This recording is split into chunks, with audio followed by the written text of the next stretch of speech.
Hi, my name is Mario Villeneuve, and I'm the Fire Chief for the Clarence-Rockland Fire Department. We're here today to talk to you about open-air fires, and I have with me today Mr. Charles Gagnon. I'm the Division Chief of Fire Prevention and Public Education for the Clarence-Rockland Fire Department. And Alexandre Sigouin, firefighter for the City of Clarence-Rockland, and I help Charles with the issuance and the inspection of fire burn permit. Thank you, gentlemen, for being here today. So we're going to talk about open-air fires and the fact that people require a permit before they can start a fire. So where can people get that fire permit? People can apply online at cr.burnpermits.com, or they can present themselves at the client services of the City Hall. They can actually make a request for you or an application for you, or you can always visit the city website at clarencerockland.com and visit the bylaw 2022-33, and they can have all the information necessary for application of the open-air burn permit. Perfect. And what are the types of open-air fires that we have in that bylaw? There are two types of fire permits. There's the permanent permit, which is more restrictive for the urban area of Rockland. The permanent permit requires to have a fully enclosed appliance with a spark arresting mesh or a chimney type. They need to be no more than 30 inch by 30 inch by 30 inch in width and height. They also have to be installed on a non-combustible base that are no more than 18 inch past the appliance. And they have to be installed at 10 feet away from property lines, buildings, structures, combustible structures, or any mature trees.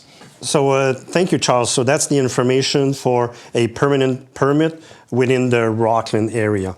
So Alex, what's the cost for that permit, and how long is it good for? So for the cost for a permanent fire permit will be a $30 issuing for 10 years. Okay. That will be for 10 years for the permanent. Now for the second permit is for a seasonal at that point.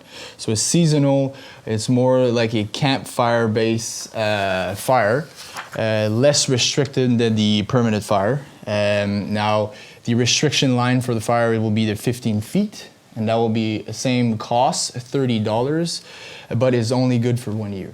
Okay, so that fire pit needs to be 15 feet from any combustible, and $30 again, and it has to be renewed every year. Every year. Perfect, thank you. We also like to point out that gas appliances that you purchase at any hardware store, you can install without a permit, as long as you install them on a non-combustible surface and in accordance with manufacturer's specifications.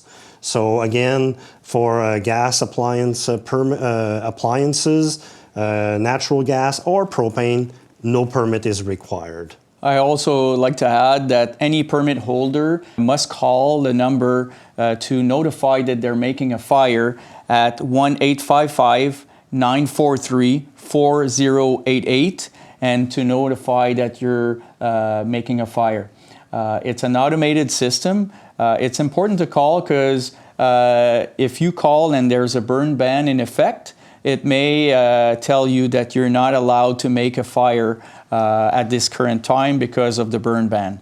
The other thing that is also important to have is that you have to make that phone call with the phone number associated with your account, or else you won't be able to have the proper notification of a fire ban, for example. Okay. And be a good neighbor if the weather condition is unfavorable, too much wind, atmospheric pressure is very low. Just don't do any fires, right? You're just gonna save you some problem with your neighbors. If there is a complaint and the fire department needs to respond, at that point we need to respond, and it'll just save you some trouble. Also, I'd like to add that we can only burn wood in a wood burning appliance, so no plastic, no rubber, no tires. Very important to respect the environment and the neighbors at the same time, so we can only burn wood in our wood burning appliances. Gentlemen, do you have anything else to add? It's also important to have always have the fire supervised by an adult. You should be having any means to extinguish the fire, either with a water bucket, a garden hose, or a pail of sand to extinguish your fire. Also, be mindful that when you're done with your fire, you must extinguish it and not leave it burn all night.